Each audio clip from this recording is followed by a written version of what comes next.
தாய் தமிழ் உறவுகள் அனைவருக்கும் வணக்கம்.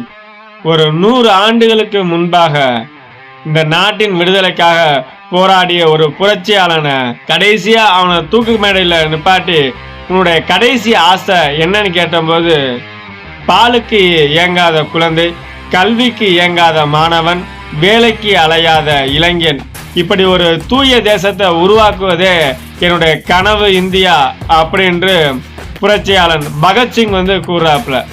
அந்த சொல்லுக்கு எடுத்துக்காட்டா இன்னைக்கு எப்படி திகழ்து அப்படின்னா, அப்படியே அதுக்கு நேர் எதிரா பாலுக்கு இயங்குற குழந்தை, கல்விக்கு இயங்குற மாணவன், வேலைக்கு அலைகிற இளைஞன் அப்படிங்கிற ஒரு இந்தியாவை உருவாக்கி வச்சிருக்கோம் இந்த சமூகத்துல.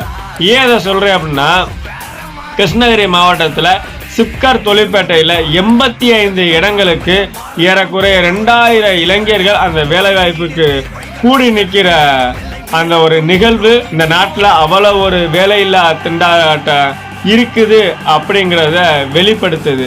இதில் இருந்து உங்களுடைய கருத்து என்ன, நாளைய இந்தியா எப்படி இருக்கு என்றத ஏன் கூட பகிர்ந்துக்குங்க. நன்றி, வணக்கம். என் ஓட்டு விவசாயிக்கு தான். நமது சின்னம் விவசாயி.